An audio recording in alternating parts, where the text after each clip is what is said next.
नमस्कार मित्रों, स्वागत है आप सबका हमारे स्टडी चैनल सुपर 7 पर। मित्रों, आज हम पढ़ेंगे त्रिपक्षीय संघर्ष। इससे पहले हम पढ़ चुके थे हर्षवर्धन। तो हर्षवर्धन के काल में जो पुष्यभूति वंश है उनकी प्रारंभिक राजधानी थानेश्वर थी, लेकिन थानेश्वर राजधानी होने पर इन्होंने जो हर्षवर्धन की बहन की शादी हुई थी कन्नौज में, ठीक है, राजश्री की, जिसके मौखरी वंश यहाँ शासन कर रहा था। उसके पश्चात पाल शासकों द्वारा, शशांक द्वारा उसके पति की हत्या कर दी गई, उसको कैदी यानी राजश्री को कैदी बनाया गया। तब जो हर्षवर्धन है वो अपनी पाल शशांक से अपनी बहन को आजाद करवाता है तथा कन्नौज पे अधिकार इनका हो जाता है, हर्षवर्धन का इनका, ठीक है। हर्षवर्धन के क्या है, कोई पुत्र वगैरह नहीं होता है, तो हर्षवर्धन की मृत्यु के पश्चात कन्नौज है वो स्वतंत्र शासक के रूप में, जो शासन के रूप में उभरता है, जिसमें यहाँ आयुध वंश के राजा शासन कर रहे होते हैं। तो हम देखते हैं कि जैसे पाटलिपुत्र है, वहाँ हर्यक वंश जो था प्रारंभ में, वहाँ उदयन ने, हर्यक वंश के शासक उदयन ने यहाँ पे पाटलिपुत्र को अपनी राजधानी बनाया था। उसके पश्चात पाटलिपुत्र पे जितने भी शासन हुए, जैसे मौर्य वंश हुआ, शुंग वंश हुआ, जितने भी हुए, और अंतिम में जो गुप्त वंश हुआ, उन सबकी राजधानी है वो पाटलिपुत्र रही। गुप्त काल के अंत होते होते पाटलिपुत्र है वो उतना प्रभावशाली नहीं रहा जितना वो प्रारंभ में रहता था। तो गुप्त का जो पाटलिपुत्र की महत्ता समाप्त होने लगी, और जो उत्तर भारत का केंद्र है वो हर्षवर्धन के कारण कन्नौज बनने लगा, क्योंकि कन्नौज यहाँ गंगा और यमुना के दोआब क्षेत्र में था, ठीक है। यहाँ की जो भूमि है वो उपजाऊ भूमि होती थी, ठीक है, और नदियों के कारण इनका व्यापारिक मार्ग भी था, ठीक है मित्रों।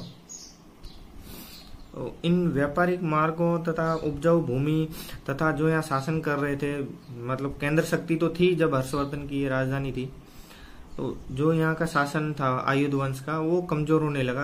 तब जो दूसरे राजवंश थे जो मुख्य है, तो उनका नजर इसी राजवंश पे थी कि हमें ये राजवंश जीतना, यहाँ अधिकार करना है। तो जिन जिन की नजर इन पे थी, उनमें जो थे उनमें ये राष्ट्रकूट प्रतिहार जो गुजरात तथा अपने राजस्थान के दक्षिणी भाग में है, ठीक है, और बंगाल के पाल वंश तथा दक्षिणी भारत के राष्ट्रकूट वंश, इन तीनों की नजर है वो यहाँ कन्नौज पे थी। तो इस समय की जो परिस्थितियां हैं जो वो अनुकूल हो गई इनके कन्नौज पे अधिकार करने के लिए। तो प्रतिहार, पाल वंश तथा राष्ट्रकूटों के मध्य जो संघर्ष हुआ कन्नौज को लेके, वो त्रिपक्षीय संघर्ष कहलाता है, जो लगभग 200 सालों तक चला, ठीक। और इनका जो माना जाता है वो 750 ईस्वी से लेके 950 ईस्वी तक माना जाता है त्रिपक्षीय संघर्ष, ठीक है। और त्रिपक्षीय संघर्ष इसके कारण तो मित्रों वही बता दिए, जैसे यहाँ आयुध वंश शासन कर रहा था, ठीक है मित्रों। तो आयुध वंश शासन करते हुए जिसमें चक्रायुध और इंद्रायुध और वज्रायुध तीनों भाई थे, ठीक है।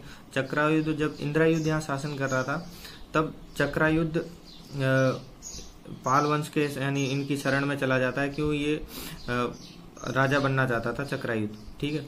तो इस जो कालीन इंद्रायुध वो एक इतना अच्छा शासक ना होते हुए कमजोर शासक होने लगा, जिसके कारण राष्ट्रकूट तथा प्रतिहार वंशों की जो नजर है वो इस कन्नौज पे थी, और अनुकूल परिस्थिति पाकर राष्ट्रकूटों ने सर्वप्रथम कन्नौज पे आक्रमण कर दिया, ठीक है मित्रों।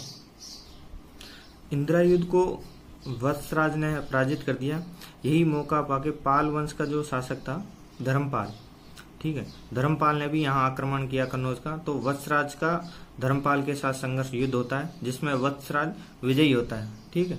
वत्सराज पाल वंश के शासक से तो जीत जाता है, लेकिन इसी परिस्थिति का फायदा उठा के जो राष्ट्रकूट का शासक है ध्रुव, ठीक है मित्र, वो ध्रुव भी कन्नौज पे आक्रमण करता है और वत्सराज को पराजित कर देता है, ठीक है मित्रों।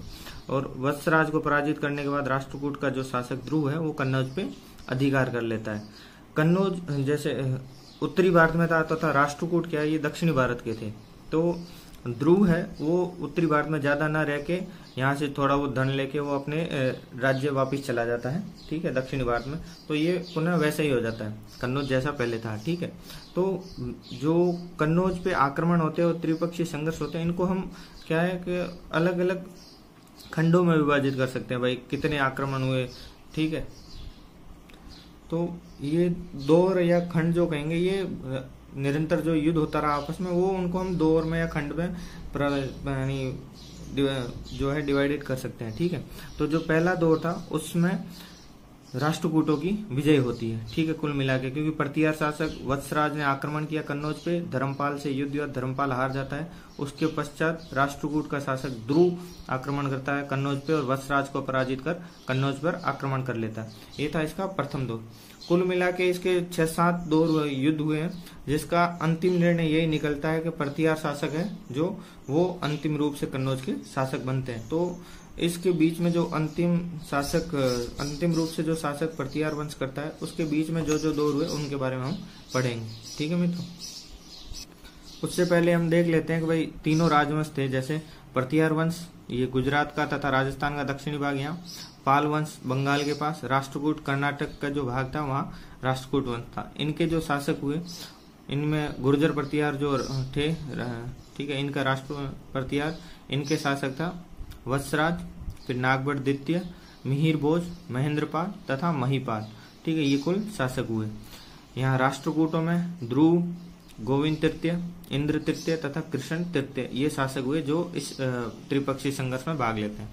पाल वंश के जो शासक है वो धर्मपाल, देवपाल तथा नारायणपाल, ये इस संघर्ष में भाग लेते हैं। ठीक है मित्रों, जो दूसरा दौर है उसमें वत्सराज के बाद नागभट्ट है, वो वहां रहता है कन्नौज पे। तो जो कन्नौज पे आक्रमण करता है उसको जीतने के लिए, क्योंकि राष्ट्रकूट का जो ध्रुव है वो वापिस चला जाता है, तब धर्मपाल नागभट्ट पे आक्रमण करके हरा देता है। और उसके पश्चात जो राष्ट्रकूट शासक है गोविंद तृतीय, वो भी उसमें सम्मिलित होकर नागभट्ट को पराजित कर देता है। ठीक है, इस प्रकार यहाँ पे जो है इनका शासक हो जाता है राष्ट्रकूट, वो वापिस चले जाते हैं, तब धर्मपाल का शासक हो जाता है और धर्मपाल के यानी सामंत के रूप में यहाँ चक्रायुद्ध शासन करता है दूसरे दौर में। ठीक है मित्रों, तो दूसरे दौर के पश्चात जो तीसरा दौर हम देखें, इस समय क्या है, राष्ट्रकूट शासक है इस युद्ध में भाग नहीं लेते। ठीक है, तो इसको हम बोल सकते हैं कि इस समय त्रिपक्षीय संघर्ष न होकर द्विपक्षीय संघर्ष हो जाता है। ठीक है, इसमें क्या होता है, पाल शासक देवपाल और प्रतिहार शासक जो मिहिर भोज है उनके मध्य संघर्ष होता है। ठीक है, और जो देवपाल है वो विजित हो जाता है और मिहिर भोज है वो पराजित हो जाता है। ठीक है, तो यहाँ वापिस देवपाल का शासक हो जाता है, जो पाल शासक है उनका कन्नौज पे अधिकार हो जाता है। ठीक है, जो चौथा राउंड मानेंगे जिसमें हम दौर मानेंगे, उसमें क्या है, देवपाल की मृत्यु के बाद जो नारायणपाल है वो वहाँ का अगला शासक बनता है और इसी का फायदा उठा के मिहिर भोज है वो अपना गुर्जर प्रतिहार शासक, वो उनको नारायणपाल को पराजित कर देता है। ठीक है, इस प्रकार प्रतिहार शासकों ने स्थायी रूप से कन्नौज पे अधिकार कर लिया। यहाँ ये माना जाता है कि यहाँ से जो यानी प्रतिहार वंशों का है वो कन्नौज पे स्थायी रूप से शासक यानी शासन हो जाता है। ठीक है, नारायणपाल की मृत्यु के बाद पाल शासक इस संघर्ष से दूर हो जाते हैं तथा ये संघर्ष पुनः प्रतिहार शासकों और राष्ट्रकूट शासकों के बीच हो जाते हैं। ठीक है, बीच में क्या, राष्ट्रकूट शासक यहाँ भाग नहीं ले पाते, लेकिन जैसे ही नारायणपाल की मृत्यु हो जाती है तो इनके जो शासकों का मन है वो कन्नौज की तरफ होता है और फिर वापिस ये द्विपक्षीय संघर्ष में रहता है। यहाँ अपने ये गुजरात के गुर्जर प्रतिहार, राजस्थान के और गुजरात के तथा राष्ट्रकूटों के बीच में ये संघर्ष चलता है और पाल शासक जो है इससे अलग हो जाते हैं। पांचवा जो दौर है इसका संघर्ष का, उसमें क्या है, राष्ट्रकूट शासक इंद्र तृतीय ने कन्नौज पर आक्रमण करता है और प्रतिहार शासक जो महिपाल को पराजित करता है। ठीक है, और तथा पराजित करके इंद्र तृतीय वो वापिस चला जाता है। ठीक है मित्रों, इसके अगले राउंड में फिर जब वो इंद्र वापिस चला जाता है तब वापिस वहीं प्रतिहार शासकों का शासन हो जाता है। ठीक है, तब क्या करता है, राष्ट्रकूट शासक कृष्ण तृतीय, ठीक है, वो कन्नौज पर आक्रमण करता है और कन्नौज को विजित करता है और कन्नौज को उजाड़ देता है। ठीक है, महिपाल यहाँ भी पराजित होता है। ठीक है, इस त्रिपक्षीय संघर्ष में राष्ट्रकूट शासक सदैव विजयी रहे, लेकिन वो दक्षिणी भारत में रहते थे। ठीक है, तो वहाँ उत्तर भारत में स्थायी रूप से कन्नौज पर अधिकार नहीं कर पाए। ठीक है, क्योंकि साम्राज्य बहुत बड़ा था और काफी चुनौतियां रहती थी, इस कारण ये स्थायी रूप से यहाँ नहीं रह पाए और हमेशा विजित करने के बाद और दक्षिण में चले जाते थे। ठीक है, अंततः क्या होता था, गुर्जर प्रतिहार शासकों को कन्नौज पर अधिकार करने में सफलता मिलती है। ठीक है, तो जो लास्टली माना जाता है जो कन्नौज पे अधिकार है वो गुर्जर प्रतिहार शासकों का ही माना जाता है। तो इनको हम एक बार सारणी के माध्यम से समझेंगे जैसे। ठीक है, कुल 6 राउंड समझे। तो जैसे प्रथम राउंड में वत्सराज धर्मपाल का युद्ध होता है, वत्सराज जीत जाता है। फिर वत्सराज और ध्रुव का होता है युद्ध, जिसमें ध्रुव जीत जाता है जो राष्ट्रकूट शासक है। ठीक है मित्रों। द्वितीय में नागभट्ट तथा धर्मपाल का होता है, नागभट्ट इसमें जीतता है और इसके पश्चात गोविंद तृतीय नागभट्ट को पराजित कर देता है। तृतीय में मिहिर भोज का देवपाल के साथ होता है, देवपाल मिहिर भोज को हरा देता है। फिर वापिस देवपाल की मृत्यु के पश्चात मिहिर भोज अपनी पराजय का बदला लेता है और नारायण पाल को हरा देता है। फिर यहाँ से पाल शासक जो है वो अलग हो जाते हैं और वापिस राष्ट्रकूट शासक आते हैं, जो इंद्र तृतीय यहाँ महिपाल को हरा देता है तथा कृष्ण तृतीय वापिस महिपाल को हरा देता है। और लास्टली कृष्ण तृतीय के वापिस जाने के पश्चात जो है यहाँ पे इनका अपने प्रतिहार वंश का शासन वापिस हो जाता है कन्नौज पे। तो अंततः ये जो प्रतिहार वंश का कन्नौज पे शासक हो जाता है, तो इस त्रिपक्षीय संघर्ष के जो परिणाम है वो यही निकलते हैं। जैसे तो कन्नौज पे अधिकार है वो प्रतिहार वंश का हो जाता है, पाल शासकों की जो शक्ति है वो कमजोर हो जाती है तथा राष्ट्रकूट शासकों की शक्ति कमजोर हो जाती है। तो इसमें क्या है कि जो भारत के राजवंश है वो छोटे छोटे टुकड़ों में विभाजित हो जाते हैं, जिसमें जो विदेशी आक्रांता है उनको यहाँ आक्रमण करने का मौका मिल जाता है, जिसके कारण यहाँ इसके पश्चात आप देखेंगे कि ये 950 या 1000 ईस्वी के करीब जब ये युद्ध समाप्त होते हैं, उसके पश्चात महमूद गजनवी का आक्रमण वगैरह होते हैं, वो इनके पश्चात होते हैं जब भारत छोटे छोटे टुकड़ों में विभक्त हो जाता है। ठीक है मित्रों। अब इन 3 वंशों से मिलकर थोड़ी सी जानकारी ले लेंगे। 3 वंशों में सामान्यतः क्या क्या हुआ है। जैसे प्रतिहार शासक है, इनका जो माना जाए भीनमाल के करीब शासन करते हैं। ठीक है मित्रों। इनके प्रतिहार वंश का संस्थापक नागभट्ट प्रथम को माना जाता है।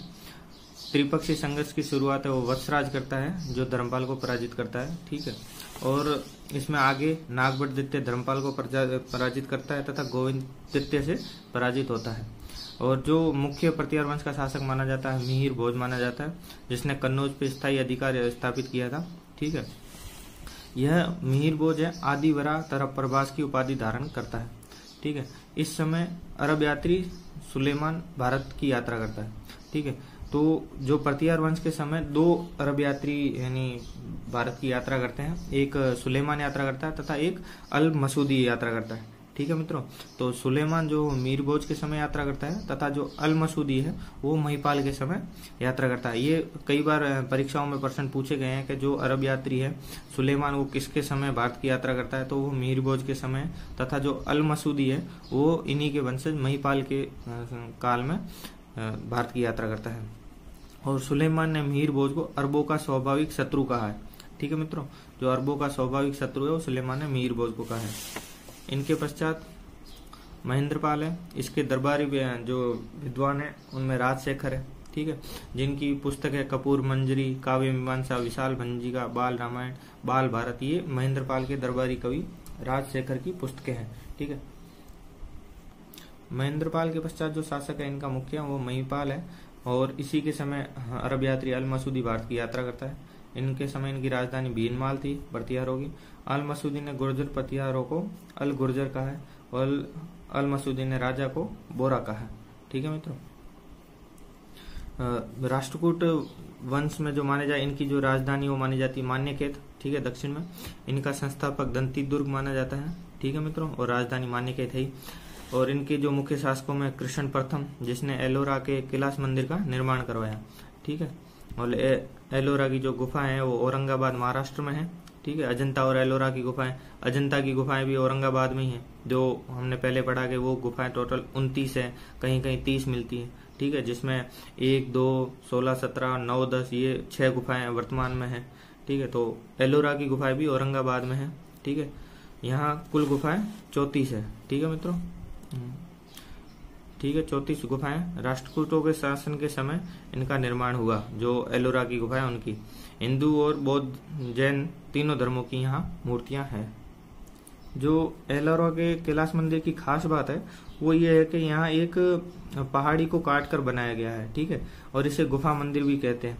ठीक है। एक पहाड़ी को काट के एक पत्थर से ही ये मंदिर बना है। जैसा कौन बने हुए थे, ये हमने पढ़ा होगा दक्षिणी भारत के जो मंदिर थे उसमें जैसे सब पैगोडा के मंदिर थे, युधिष्ठिर, अर्जुन, द्रौपदी, सहदेव, इनके जो मंदिर थे भीम मंदिर, ये एक पत्थर को काट के एक पत्थर से पूरा मंदिर बनाए गए थे जो रथ मंदिर कहलाते थे। उसी की प्रकार जो एलोरा का कैलाश मंदिर है वो एक पहाड़ी को काट कर एक ही पत्थर से बनाया गया है। ठीक है। इनका जो अगला शासक ध्रुव है, इसकी उपाधि धारावर्ष कहलाती है और पहला राष्ट्रकूट शासक था जिसने उत्तर भारत पर आक्रमण किया था।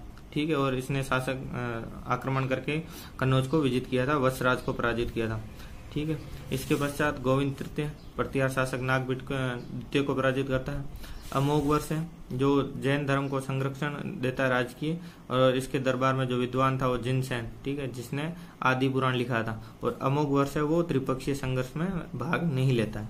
ठीक है, इसके जिनसेन के पश्चात इसका महावीराचार्य, जिसकी पुस्तक है गणित सार संग्रह, ठीक है, तथा सक्तायन, जिसकी रचना है अमोघ वृत्ति। ठीक है, ये पुस्तक तथा इनके लेखकों को भी नाम महत्वपूर्ण है मित्रों, आप याद कर सकते हैं, कहीं भी लिख सकते हैं। ठीक है, अमोघ वर्ष स्वयं ने एक पुस्तक लिखी है जिसका नाम है कविराज मार्ग। ठीक है, अमोघ वर्ष के पश्चात इंद्र तृतीय है जिसने कन्नौज पर आक्रमण करके विजित किया था। ठीक है, उसके पश्चात कृष्ण तृतीय ने उसको विजित किया था कन्नौज को। ठीक है, और इन्हें माना जाता है कि जो राष्ट्रकूट शासक है इन्होंने दक्षिण में रामेश्वर तक पहुंचे थे ये, तथा रामेश्वर में विजय स्तंभ का निर्माण भी इन्होंने ही करवाया। ठीक है मित्रों, और राष्ट्रकूटों का जो अंतिम शासक माना जाता है वो कर्क माना जाता है। राष्ट्रकूटों के पश्चात जो त्रिपक्षीय संघर्ष में शासक थे वो पाल शासक थे, वो बंगाल के थे। ठीक है, और इनके जो संस्थापक माना जाता है वो गोपाल माना जाता है, और इनकी राजधानी है वो मुंगेर। ठीक है, जो अंग महाजनपद हमने पढ़ा जो वर्तमान भागलपुर और मुंगेर के करीब है, वो मुंगेर पाल शासकों की राजधानी थी। ठीक है मित्रों, और ये पहला शासक था जिसको जनप्रतिनिधियों ने चुना था, गोपाल को। ठीक है मित्रों, और पाल शासकों ने बौद्ध धर्म को संरक्षण दिया था। यह अंतिम राजवंश था जिसने बौद्ध धर्म को राजकीय संरक्षण दिया। ठीक है मित्रों, पाल शासक धर्मपाल ने विक्रमशिला विश्वविद्यालय की स्थापना करवाई थी। ठीक है, बिहार में विक्रमशिला विश्वविद्यालय ने नालंदा विश्वविद्यालय का स्थान ले लिया। ठीक है, हम देखते हैं जैसे नालंदा विश्वविद्यालय में हैंडसांग वगैरह आते हैं, यहाँ अध्ययन अध्यापन करवाते हैं, तो उसी की जो जगह है वो विक्रमशिला विश्वविद्यालय ने ली, जिसकी स्थापना पाल शासक धर्मपाल ने की थी। ठीक है, देवपाल अरब यात्री सुलेमान ने भारत की यात्रा की थी, वो मिहिर भोज के समय भी की थी। ठीक है, और देवपाल और मिहिर भोज समकालीन माने जाते हैं, जिसने देवपाल ने मिहिर भोज को पराजित किया था। ठीक है मित्रों, अरब यात्री सुलेमान ने देवपाल को भारत का सबसे शक्तिशाली शासक बताया है। ठीक है, इसके समय में शैलेंद्र वंश के श्रीमार विजयोत्तम वर्मन, ठीक है, ने नालंदा में बौद्ध विहार का निर्माण करवाया था। ठीक है, उससे अगला महिपाल पाल वंश का दूसरा संस्थापक माना जाता है। ठीक है, रामपाल, इसके दरबार में संध्याकरंदी नामक विद्वान था जिसने रामचरित्र नामक पुस्तक लिखी। ठीक है, जिसमें रामपाल का उल्लेख है। इसके समय केवट किसानों ने जो विद्रोह किया था। ठीक है, और उस समय का वो एकमात्र किसान विद्रोह था। ठीक है, बंगाल में। तो रामपाल के समय केवट किसानों द्वारा विद्रोह किया गया, जो उस समय का एकमात्र किसान विद्रोह था। तो मित्रों, जो आज हमने त्रिपक्षीय संघर्ष पढ़ा, क्यों हुआ, उसके कारण, ठीक है, तथा उसमें क्या क्या घटनाएं घटी तो ये, तथा उसमें जो सम्मिलित थे तीनों वंश, उनके जो प्रमुख राजाओं की घटनाएं वो पढ़ी। ठीक है मित्रों, मैं आशा करता हूँ आपको ये वीडियो पसंद आया होगा। अगर ये वीडियो पसंद आया तो लाइक कीजिए, शेयर कीजिए तथा हमारे चैनल को सब्सक्राइब कीजिए। धन्यवाद।